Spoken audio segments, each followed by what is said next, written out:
So I've got this hobby that not a lot of people know about, because you know about my social media passion, but I'm also passionate about Sherlock Holmes, something I've been passionate about for about, well, the majority of my life. But I thought there's got to be a way to combine my love of social media and this guy. And everybody thinks they know this guy, the funny hat, the pipe, elementary, my dear Watson. Well, guess what? He didn't wear the hat. He never said that. There's actually a lot more to this guy than meets the eye. There's a whole subculture of people behind him. Since 1934, the Baker Street Irregulars has been meeting every year in New York City, and there are over 400 sub-societies of the Baker Street Irregulars around the world. It was my first social network. So Sherlock Holmes made it his specialty. He went out and created a profession, much like a lot of us have done in social media, for what has never been done before. And we're able to actually be the experts and educate other people on stuff they may not see. Now, that includes the legal department, who sometimes is in the way. But guess what? We have to partner with them, just as Holmes partnered with the police to help them accomplish their goals. And of course, this is something we're all learning on the fly. I'm learning stuff every day. We go to conferences, we attend webinars, we go to events like this to meet other people and learn what makes them tick and how this industry works. And of course, one of the key tenets that we always tell people about social media is transparency is key. To let people know how you got to a conclusion or what you're doing, transparency is key. And sometimes it's really important not to talk at people, but to listen.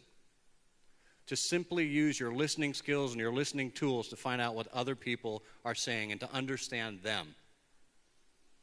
But you can't always do that on your own. It takes a strong community to help you listen. And if you build that community and spend time, much as Holmes had the Baker Street Irregulars, homeless children who he paid $1 a day to go and be everywhere and hear everything for him, so do we. I want to let you marinate on this quote for a minute. Sometimes it's important to look for what's not there and to infer. And of course, there's lots of data points that are coming in from all over the place, and monitoring and measurement and ROI are all important to what we do. And from those data, we're of course able to draw conclusions. And some of that has to do with how other people think. This is a code that was used in a story called The Dancing Men. Well, sometimes we need to think about how other people interpret things. SEO, what are people searching for? How do we need to actually make our content findable to them? And of course, the world moves at lightning speed, 24/7. Crises happen when we least expect them, just as Holmes wanted Watson to come at a moment's notice. Of course, Holmes said, "I'm lost without my Boswell," meaning James Boswell, who is the biographer of Samuel Johnson. Watson, of course, was Holmes's biographer in the Strand magazine. And now, of course, on the BBC and PBS series, we see him actually having a blog as a press man for Sherlock Holmes. And of course, Holmes recognized the value of the press. He understood that you had to get other people talking about you in order to accomplish some of the things. So think about blogger relations and how we continually interact with the press. And throughout all of this, it's important to have a plan. It's important to be strategic, because the world is going to change around you. But if you have a plan to work off of, you can actually pivot and turn based on what the world serves you. We could not do what we do at the brand level without agencies, without people to help us accomplish the many and varied things that we have to do every day. And Holmes recognized that as well.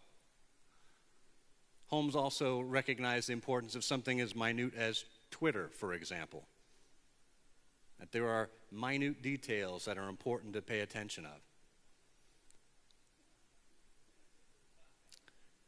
And of course, what I've been able to do is to cobble together my interest in social media and to create a blog and a podcast and even a social network, a niche social network that's dedicated to Sherlock Holmes. And it's because I've combined my personality, a sense of humor, and my passions. And you probably can too. Wait for it.